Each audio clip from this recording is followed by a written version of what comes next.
오늘도 하나님의 크신 은혜가 여러분의 삶 가운데 함께 하시기를 간절히 축원합니다. 우리 벌써 사무엘서를 통해 배우는 경건 세 번째 시간입니다. 세 번째 시간이 됐으니까 이제 좀 복습을 할 때가 됐습니다. 이제 조금 흐리실 때가 됐잖아요. 자, 첫 번째 시간은 우리 한나를 통해서 무엇을 배웠습니까? 하나님을 신뢰함에 대해서 배웠습니다. 근데 신뢰하다라는 단어가 어떤 단어? 헤세드. 여러분 잘 아시는 하시드라는 이 신뢰가 하나님의 사랑, 자비, 긍휼 이런 것을 표현하는 헤세드와 같은 어근을 가지고 있다. 그러니까 하나님의 사랑, 하나님의 자비, 하나님의 긍휼하심을 입은 사람은 하나님을 어떻게 할 수밖에 없다? 하나님을 온전히 신뢰할 수밖에 없다라는 것을 우리가 살펴봤습니다. 그리고 지난주에는 우리 엘리 제사장의 모습을 통하여서 하나님을 존중함이 어떠한 것인지 살펴보았습니다. 존중하다라고 할 때 그 존중하다의 히브리어 원래 의미가 무겁게 여기는 것, 무겁게 하는 것이다. 무거운 것은 소중한 것이기 때문에 마음을 이렇게 쓰고 그것을 위하여 행동하는 그런 모습을 보인다. 그리고 이렇게 무겁게 여기는 것이 이 카베드라는 단어에서 파생된 카보드, 영광. 그렇게 하나님을 무겁게 여기는 것이 하나님께 영광을 돌리는 것이다. 우리가 하나님께 무엇을 돌려드려서 하나님이 영광스러워지시는 것이 아니다. 그런데 문제는 언제나 우리 인간이 하나님의 영광을 가로채려 하는 것이 문제고, 인간은 그 영광을 감당할 수 없어서 결국 엘리와 같이 하나님의 괴를 빼앗겼다는 소리를 들었을 때 의자에서 뒤로 넘어져 목이 부러져 죽었는데 그가 비대하였기 때문이다. 무명의 선지자가 와서 그를 지적한 것도 그거죠. 나보다 너의 아들들을 더 무겁게 여겨서 더 존중하였다. 이런 모습들을 통해서 하나님을 존중하는 것, 하나님을 무겁게 여기는 것이 무엇인지에 대해서 우리가 살펴보았습니다. 오늘은 사무엘을 통하여서 우리가 함께 온전함, 하나님을 온전히 섬기는 것이 무엇인지에 대해서 함께 살펴보려고 합니다. 오늘 저와 여러분이 읽으신 이 본문 사무엘상 7장 3절 이하의 말씀은 여러분 잘 아시는 미스바 회개운동 사건이죠. 이스라엘 백성들이 그 사사 시대를 지나고 하나님과의 그 믿음이 이제 그들의 어두운 삶을 뒤로하고 하나님께 헌신을 다짐하는 아주 감격스러운 장면이 이 안에 있습니다. 그런데 이 미스바 회개 사건을 살펴보기 이전에 이스라엘에 일어난 한 가지 사건을 우리가 먼저 살펴볼 필요가 있습니다. 20년이나 지난 일이긴 하지만 성경에서는 이제 바로 7장 이전에 5장과 6장에 보면 하나님의 언약궤를 블레셋과의 전쟁 중에 빼앗긴 사건이 등장을 하는데요. 그 사건 이후에 이어서 이 미스바 사건이 등장을 하고 있거든요. 그렇기 때문에 이 미스바 회개 운동 사건을 살펴보기, 이 의미가 무엇인지를 온전히 알기 위해서는 그 당시에 이 사건 이전에 이스라엘 백성들의 영적인 상태가 어떠하였는지, 그래서 영적인 상태를 단적으로 보여주는 언약궤를 빼앗긴 사건을 먼저 살펴보는 것이 필요하다고 생각이 됩니다. 우리가 그 신년 말씀 부흥 축제를 통하여서 안상혁 목사님을 통해서 엘리야가 불병거를 타고 올라간 그 사건을 우리가 함께 살펴보았죠. 하나님께서 자신의 임재를, 자신의 영광을 엘리야와 함께 그 이스라엘 약속의 땅 가나안의 정복을 정반대로 이렇게 되돌려서 자신의 임재를 이렇게 거두어 가시는 그런 의미가 그 안에 있었다라는 것을 살펴보았죠. 근데 그때만이 있었던 것이 아닙니다. 그러니까 사실은 하나님의 언약궤를 블레셋에 빼앗긴 것은요, 그것과 동일한 것이죠. 그런데 그 엘리야의 불병거 사건으로 하나님께서 자신의 임재를 거두어 가신 것은요, 거두어 가셨지만 즉시 돌아오시지 않습니까? 엘리사를 통하여서 그가 이렇게 겉옷으로 이렇게 요단강을 쳤을 때 엘리야가 그러한 것처럼 이렇게 물이 갈라지는 것을 통하여서 하나님의 영이 다시 이렇게 돌아오셨다는 것을 보여주는. 그러니까 하나님의 영이 떠나가셨다가 그들을 불쌍히 여기셔서 그들을 여전히 사랑하셔서 즉시 돌아오신 일이었는데, 오늘 우리가 살펴볼 이 언약궤를 빼앗긴 블레셋에 빼앗긴 사건은 무려 7개월 동안이나 하나님의 임재가 하나님의 땅, 하나님의 약속의 땅, 하나님의 백성 가운데 부재한, 하나님께서 그들 가운데 계시지 않은, 정말 이스라엘 백성들에게는 최악이라고 할 수 있는 그러한 상황을 보여줍니다. 그런데 이 언약궤를 빼앗기게 된 이 상황이 그 당시의 상황이 너무나도 끔찍합니다. 보면 블레셋과의 이제 4장에 이것이 나오는데요. 블레셋과의 싸움 중에 이스라엘이 크게 이렇게 패하여서 3,000명, 4,000명이 죽임을 당하는 일이 일어납니다. 그러니까 이 사람들이 당황을 해서 어떻게 우리에게 이러한 일이 일어날 수 있는가 이렇게 분석을 하기 시작하는데 그래서 그들이 생각해낸 해결책이 블레셋과 싸워 이길 수 있는 방법이 무엇이냐 하니 여호와의 궤를 여호와의 언약궤를 실로에서 우리에게로 가져다가 우리 중에 있게 하여 그것으로 우리를 우리 원수들의 손에서 구원하게 하자 이렇게 결정을 합니다. 하나님께 도움을 요청한 것도 아니고 하나님 우리를 위하여 싸워 주십시오. 우리가 블레셋을 이기기 위해서 하나님의 임재의 상징인 언약궤를 전장으로 좀 가지고 와서 우리가 싸우겠습니다. 이렇게 한 것이 아니라 하나님의 의견은 단 한마디도 묻지 않은 채 자신들의 필요에 따라서 하나님을 승리의 도구로 사용하는 정말 최악의 일을 벌인 것이죠. 하나님의 의도, 하나님의 명령 이런 것은 그 안에 하나도 담겨 있지 않고 자신들의 위기를 해결할 하나의 도구로서 하나님을 마치 부적과 같이 사용하려는 그러한 시도를 그들이 생각해내고 그것을 직접 실행을 합니다. 이에 백성이 실로에 사람을 보내어 그룹 사이에 계신 만군의 여호와의 언약궤를 거기서 가져왔다. 근데 그 자리에 있었던 사람이 누구냐? 엘리의 두 아들 홈니와 비느하스다. 올바로 된 우리가 지난주에 살펴본 것처럼 이들이 여호와를 알지 못하는 사람들이었고 여호와의 제사를 멸시하는 쓸모없는 무가치한 자들이었지 않습니까? 사실은 제대로 된 제사장의 직분을 감당하는 사람이라면 그렇게 할 수 없다. 내가 여호와께 먼저 물어보겠다라고 하거나 여호와의 언약궤를 여호와의 임재의 상징을 너희가 어떻게 너희 마음대로 가져갈 수 있냐 이렇게 꾸짖어야 되지 않겠습니까? 그런데 어떻게 했습니까? 홈리와 비느하스가 여호와의 궤를 가지고 전장에 갔다가 거기서 죽임을 당하는 겁니다. 그래서 여호와의 궤가 전장에 들어올 때 이스라엘이 큰 소리로 외치매 땅이 울렸다. 블레셋 사람도 두려워하였습니다. 우리에게 화로다. 전날에는 이런 일이 없었다. 누가 우리를 이 능한 신들의 손에서 건지리오. 이렇게 두려워했는데 결과는 어땠습니까? 이스라엘이 패했습니다. 이전보다 훨씬 더 크게 패했습니다. 그 이전에는 여호와의 언약궤가 전장에 있기 전에는 4,000명이 죽임을 당했다 얘기했는데 여호와의 언약궤가 오고 난 다음에 싸움에서는 3만 명이 죽임을 당하는 거의 10배 수준이죠. 그러니까 블레셋 사람들도 두려워서 이렇게 싸우는데 어쨌든 적들이 오니까 싸우긴 해야 되지 않습니까? 이렇게 했는데 와서 다 죽어 자기 칼에. 그러니까 블레셋 사람들도 이상한 일입니다. 자기들도 두려워하면서 야 이것이 우리에게 화다. 우리가 이제 죽었다. 이렇게 생각하는데 결과는 블레셋이 승리하고 여호와의 궤는 블레셋 사람들에게 전장품으로 빼앗기고 마는 그러한 사건. 그리고 나서 이후에 이제 궤는 빼앗기고 엘리의 두 아들 홈리와 비느하스는 전장에서 전사를 하고 엘리는 그 여호와의 궤를 빼앗겼다는 소식을 들었을 때 이제 우리가 지난주에 살펴본 것처럼 뒤로 넘어져 목이 부러져 죽임을 당하고 비느하스의 아내는 출산을 하다가 죽습니다. 그리고 아이 이름을 이가봇이라고 하죠. 이는 무엇이 아니다, 무엇이 없다. 카봇 우리가 지난주에 살펴본 영광이 아니다, 영광이 없다. 이스라엘의 영광이 더 이상 없다라고 이야기하며 죽는 그 장면이 이렇게 연달아서 등장을 합니다. 이스라엘 백성이 하나님을 존중함이 정말 하나도 있지 않은 하나님을 도구화시키는 자기의 필요에 따라서 하나님을 이용하려고 하는 그 최악의 상황에서 하나님께서는 자기 스스로 블레셋이 위대해서가 아니라 자기 스스로 자신의 임재를 거두어 자신의 백성들을 떠나 이방으로 자기 임재의 거처를 옮기시는 정말 이스라엘에게는 초유의 사태죠.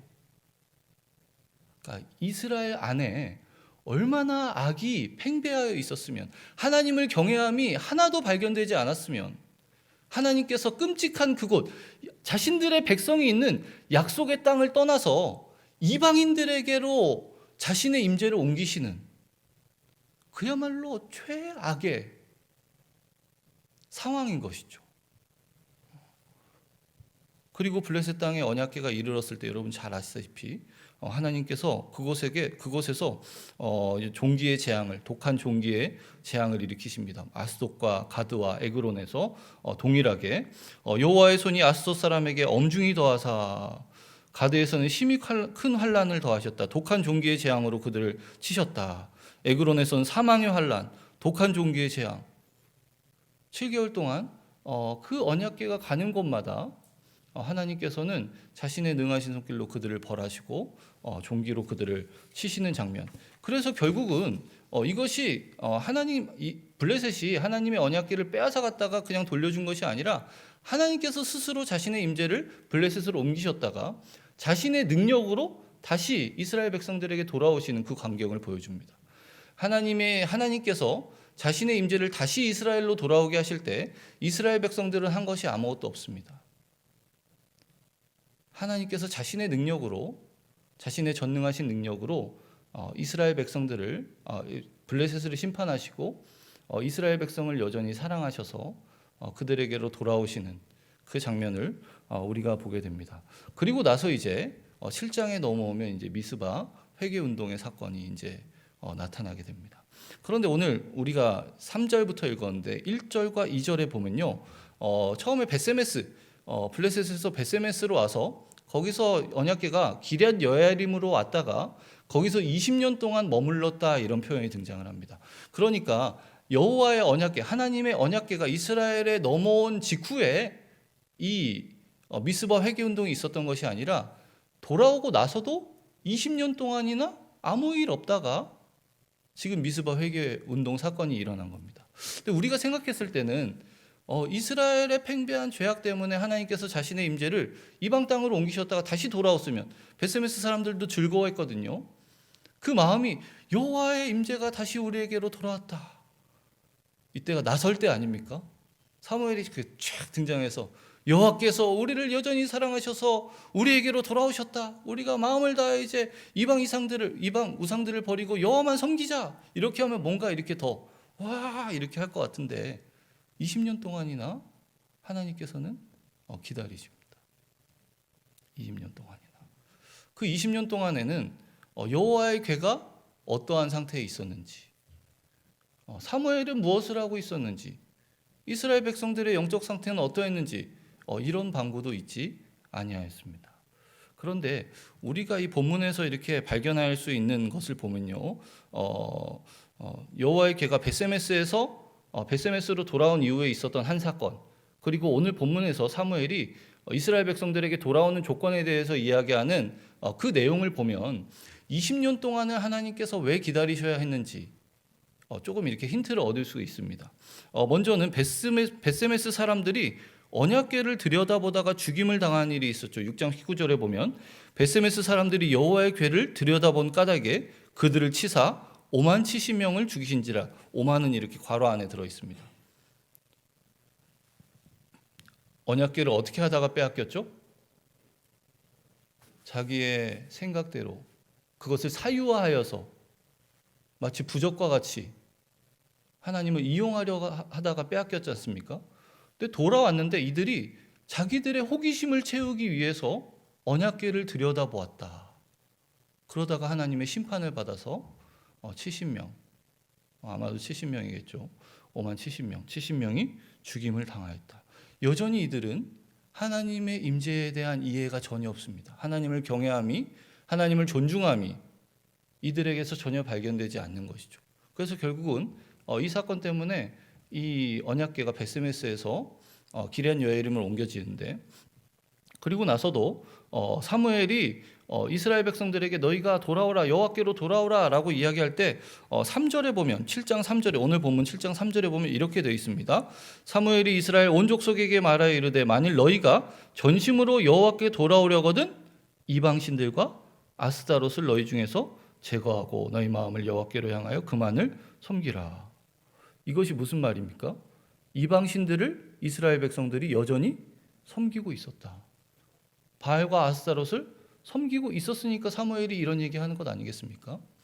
하나님께서 그 죄악 가운데 자신의 임재를 이방 땅으로 옮기셨다가 그들을 불쌍히 여기셔서 다시 그들에게로 돌아오셨는데 그들은 어떻게 하고 있었습니까? 이방신들과 아스타롯을 섬기고 있었다. 여전히 하나도 나아진 것이 없는 것이죠.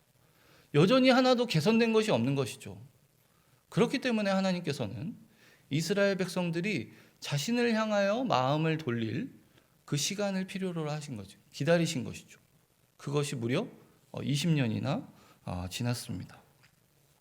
그런데 20년이 지나고 나서 이스라엘 백성들의 마음이 조금씩 하나님을 향하게 되었던 것 같습니다. 7장 2절 마지막 부분에 보면 20년이 지났고 이스라엘 온 족속이 여호와를 사모하였다. 이렇게 되어 있습니다. 이스라엘 온 족속이 여호와를 사모하였다. 여기서 사모하다라는 표현요, 그냥 단순한 동경의 표현이 아닙니다. 이스라엘 그 히브리어 말로 보면요, 슬픔의 심상이 이 안에 담겨 있습니다. 사무치게 그리워하다, 간절히 바라다, 몹시 원하다. 20년 동안 그렇게 살아봤는데 그들이 마음 가운데 채워지지 않는 것이 있었던 것이죠. 여호와 하나님, 여호와 하나님, 여호와 하나님을 섬기는 선택받은 하나님의 백성들의 마음 가운데 여호와 하나님에 대한 깊은 갈망이 생겨났던 것이죠. 그리하여서 그때 하나님을 향한 사모함이 그들의 마음 가운데 있었을 때 하나님께서는 사무엘을 불러 그들에게 돌이킬 기회를 주시는데 그것이 바로 오늘 저와 여러분이 읽으신 본문의 미스바 회개운동 사건입니다. 너희가 이방 신들과 아스타롯을 제거하고 너희가 돌아와 여호와 하나님만을 섬기라. 사무엘이 그렇게 외쳤을 때 백성들이 어떻게 합니까? 4절 이에 이스라엘 자손이 바알과 아스타롯을 제거하고 여호와만 섬기니라. 6절에 가면 미스바에 모여 물을 길어 여호와 앞에 붓고 그날 종일 금식하고 거기에서 이르되 우리가 여호와께 범죄하였나이다 하니라. 그들이 깊이 뉘우치고 종일 금식하면서 하나님께 자신들의 죄를 자복하는 그러한 일들이 일어났습니다. 자, 이제 해피엔딩. 야, 돌이켰으니까 좋은 일들만 일어나야 되잖아요.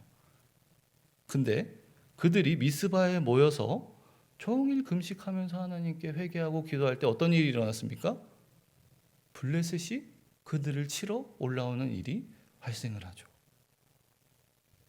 그리고 백성들은 두려워합니다. 그런데 이들의 회개, 이들의 돌이킴이 진정성이 있었다는 것이 여기서 좀 드러납니다. 여러분 사사기 시대가 어떤 시대입니까? 각기 소견에 옳은 대로 행하던 시대. 그리고 이전에 괴를 빼앗겼을 때가 어떤 상황이었습니까? 하나님을 자신들의 필요에 따라서 도구화해서 이용하려고 했던 때. 그러니까 지금 이들의 만약에 이전의 상태였다면 이들이 미스바 회개 운동 사건에 여전히 죄악 가운데 머물러 있던 상태였으면 이들이 해야 될 것은 지금 우리가 무엇인가 나서서 해야 된다 이런 반응이 나와야 되죠. 우리가 지금 빨리 전열을 갖추고 백부장과 천부장들에게 이렇게 지도자들에게 군사들을 배치해서 어디에 누구를 배치할 건지 어디에 얼마를 배치할 건지 야 지금 이럴 때가 아니야. 회개하고 있을 때가 아니야. 이렇게 하는 것이 이들의 이전의 불경건한 모습의 전형이라고 생각되는데 이들이 어떻게 행동을 합니까? 이들이 좀 변화된 모습을 보이죠. 하나님께 부르짖음을 통한 하나님의 구원을 사무엘에게 요구합니다. 당신은 우리를 위하여 우리 하나님 여호와께 쉬지 말고 부르짖어 우리를 블레셋 사람들의 손에서 구원하시게 하소서. 하나님을 의지하는 것이 이전에는 자기들이 무언가 해보려고 했잖아요. 그래서 하나님도 이용하려고 하고 언약궤도 전장으로 가지고 오고 실로에서. 그런데 그 결과가 무엇이었습니까? 완전한 패배 아니었습니까? 완전한 실패 아니었습니까? 이제 이들이 하나님께서 우리와 함께 하시지 않는다면 우리의 모든 노력은 우리의 모든 수고는 우리의 모든 계획은 아무런 소용이 없다라는 것을 그들이 이제 깨닫게 되었습니다. 그것이 필요한 것이 최소 20년하고도 7개월이 필요한 시간이었던 것이죠. 이 절체절명의 순간에 블레셋이 이스라엘 치러 올라오는 순간에 백성들의 이스라엘 백성들의 그러한 요청, 하나님께 부르짖어 하나님께서 여호와 하나님께서 우리를 구원하게 해주십시오 요청을 들은 사무엘이 어떻게 행동합니까? 우리 9절 함께 읽어볼까요? 9절입니다. 시작. 사무엘이 젖먹는 어린 양 하나를 가져다가 온전한 범죄를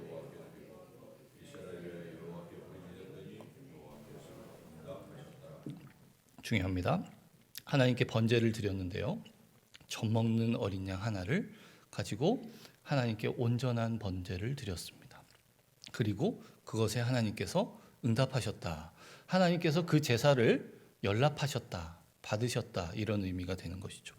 여러분 잘 아시다시피 번제는 전적인 헌신과 속죄를 위한 제사입니다. 레위기 1장 모든 제사를 이렇게 설명하기에 가장 앞서서 나오는 제사가 이 번제입니다.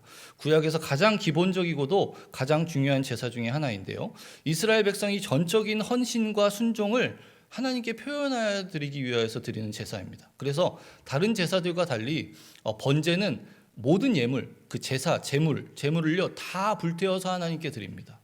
제사장의 몫으로 빼는 것 없고 이웃과 나눠 먹는 것 없이 모든 것을 다 태워서 전적인 것, 홀네스, 하나님께 모든 것을 드리는 전적인 헌신을 표현하는 것이고 그것에 이제 속죄, 하나님께 죄사함을 받는 그러한 내용도 들어 있습니다.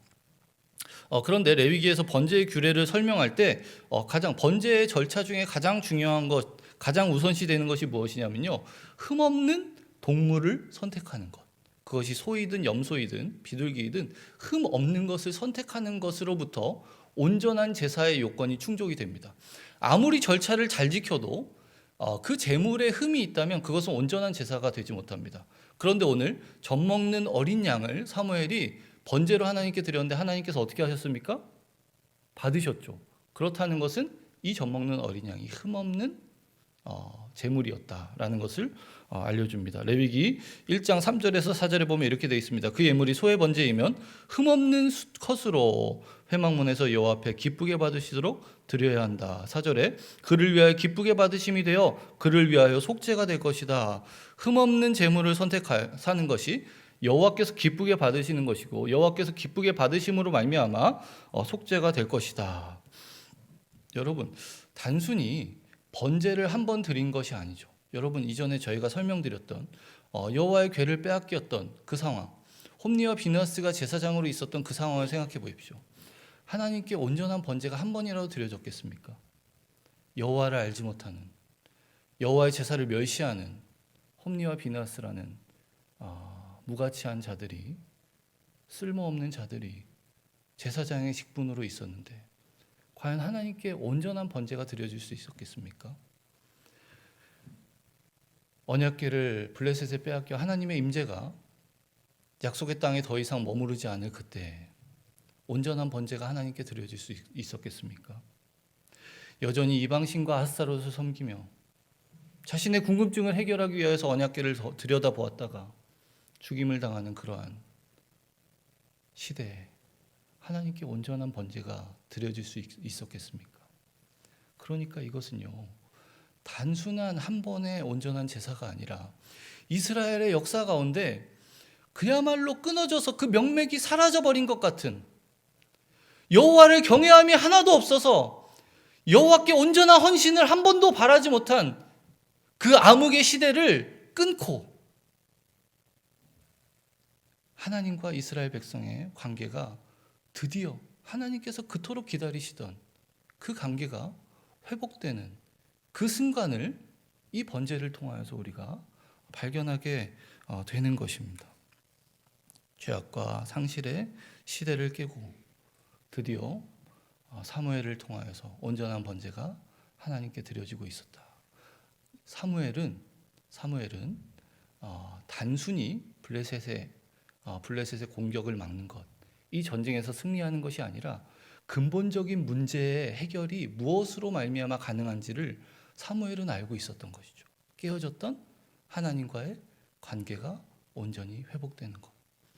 그리하여서 그 온전한 관계 가운데 하나님께서 이스라엘을 도우시고 이스라엘을 지키시는 그 하나님의 능력을 통하여서 이 모든 것이 가능하다는 것을 사무엘은 알고 있었습니다.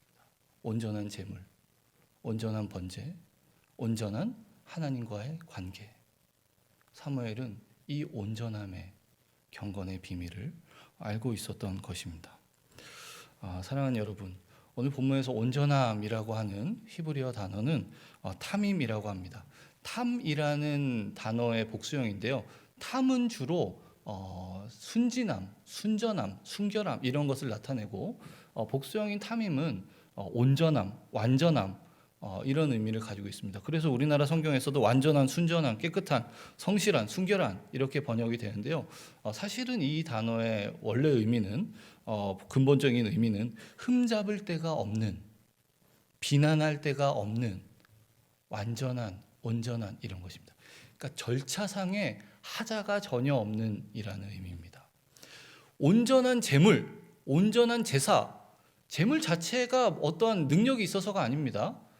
그 과정 자체가 어떠한 그 제물을 드리는 자의 정성이 들어가서가 아니라 그것이 온전한 제물이 되고 온전한 번제가 될 수 있었던 이유는 무엇입니까? 하나님께서 명령하신 그 절차대로, 하나님께서 명령하신 그 방법대로, 하나님께서 명하신 대로 하는, 그대로 하는 것이 무엇입니까?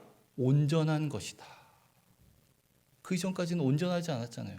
자기들의 생각에 따라 실로에 있는 여호와의 궤를 전장으로 가지고 오고, 자기들의 궁금증을 해결하기 위해 돌아온 언약궤를 들여다보고, 온전하지 못한 모습이었는데 이제는 온전함이 그들 가운데 회복되는 것이죠. 오늘 본문에도 보면 7장 9절에 사무엘이 젖먹는 양 하나를 가져다가 온전한 번제를 여호와께 드렸다 할 때 여기 온전함이 제가 말씀드린 탐임에 해당하는 단어입니다. 레위기예요. 레위기 1장 3절 4절 우리가 아까 살펴봤었는데 그 예물이 소의 번제이면 흠없는 수컷으로 회막문에서 여호와 앞에 기쁘게 받으시도록 드릴지니라 하는데 여기서 흠없다라고 하는 것도 탐임입니다. 온전한 수컷으로 드려라.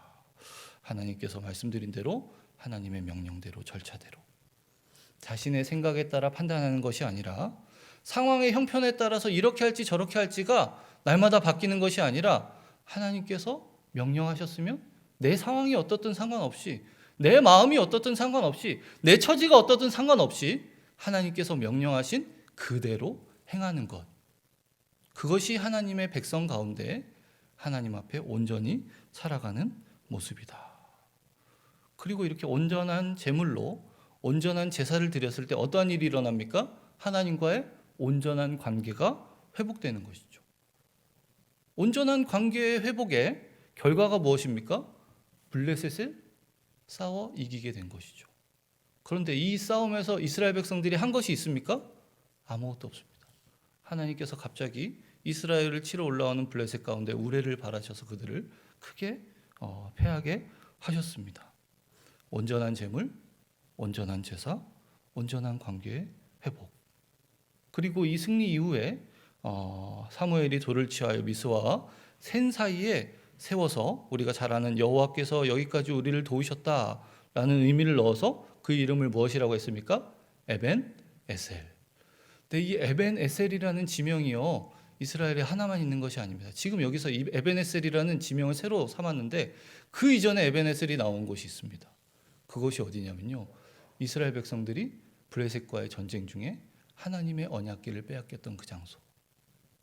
그 장소가 에벤 에셀입니다.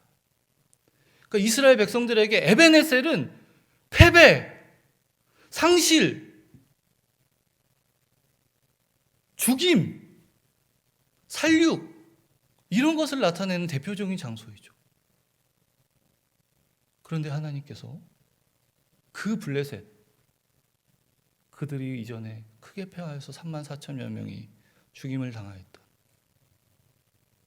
그 똑같은 상대에게 완전히 승리하게 하셔서, 자기들이 한 것이 아무것도 없는데도 완전하게 승리하게 하셔서 그 패배와 상실의 장소의 이름을, 그 의미를 완전히 바꾸시는 거죠. 승리의 장소로, 하나님의 영광의 장소로 바꾸시는 하나님의 모습. 이것이 가능한 것은 하나님과의 온전한 관계가 회복됨으로 가능하였다. 그런데요, 단 한 번의 정투에 하나님과의 온전한 관계가 다시 이제 맺어짐으로 인하여서 이 블레셋과의 한 전투 승리 이것으로 그치지 않습니다. 지속되는 평화의 시대가 이스라엘 가운데 오게 됩니다. 13절과 14절에 보면요, 여호와의 손이 이에 블레셋 사람들이 굴복하여 다시는 이스라엘 지역 안에 들어오지 못하였다. 여호와의 손이 사무엘이 사는 날 동안 블레셋 사람을 막으셨다. 블레셋 사람들이 이스라엘에게 빼앗겼던 성읍이 에그론부터 가드까지 이스라엘에게 회복되었다. 사방 지역을 블레셋 사람들의 손에 도로 찾았다. 다시는 블레셋이 이스라엘을 침공하지 못합니다. 그리고 그 뒤에 보면요, 또 이스라엘과 아모리 사람 사이에 평화가 있었더라, 이런 표현으로 이 미스바 사건이 마무리가 되게 됩니다.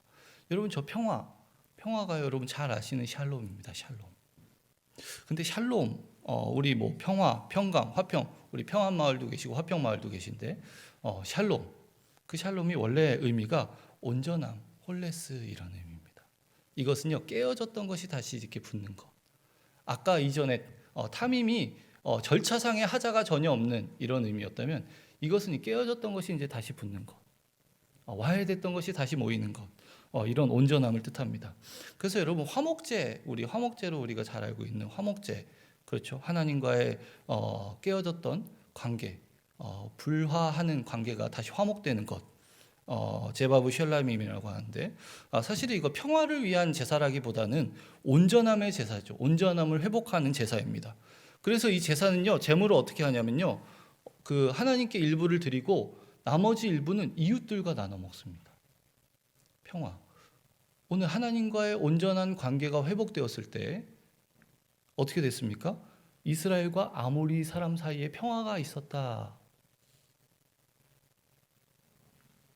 이 평화라는 것이, 온전함이라는 것이 하나님을 향한 수직적인 온전함뿐만 아니라 이웃을 향한 수평적인 온전함, 하나님과의 온전한 관계를 회복하는 것이 결국은 우리 주변의 이웃들과의 평화를 회복하는 결과를 나타낸다라는 것을 우리에게 교훈하고 있습니다.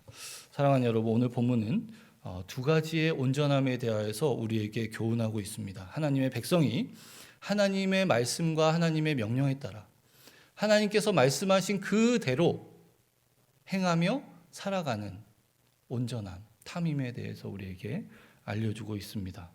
여호수아서 24장 14절에 여호수아가 이렇게 이야기하죠. 그러므로 이제는 여호와를 경외하며 온전함과 진실함으로 그를 섬기라. 여호와만 섬기라. 여기서 이 온전함이 탐임입니다. 그리고 또한 그 온전함을 통하여서 하나님과의 온전한 관계가 맺어지고, 그 관계 안에서 하나님께서 그의 사랑하는 자들에게 베푸시는 온전케 하심, 샬롬에 대해서도 우리에게 이야기합니다. 민수기 6장 26절, 아론의 축복으로도 유명한 이 구절은 이렇게 마무리하고 있습니다. 여호와는 그 얼굴을 내게로 향하여드사 평강 주시기를 원하노라 할지니라. 여기서 이 평강, 샬롬, 탐임과 샬롬, 하나님의 백성 가운데, 하나님의 백성이 하나님께 드리는 온전한 삶, 그리고 그 온전한 삶을 받으시고 그 온전한 관계 가운데 하나님께서 그 사랑하시는 백성들에게 주시는 평안, 온전한 삶. 오늘 본문이 이 두 가지 모두를 우리에게 교훈하고 있습니다. 여러분, 저도 이스라엘에 한 번도 가보지 않았는데, 이스라엘 사람들이 이렇게 서로 이렇게 인사할 때 어떻게 인사하냐면, 샬롬 이렇게 인사하는 거 혹시 이스라엘 가보신 분들 들어보셨나요?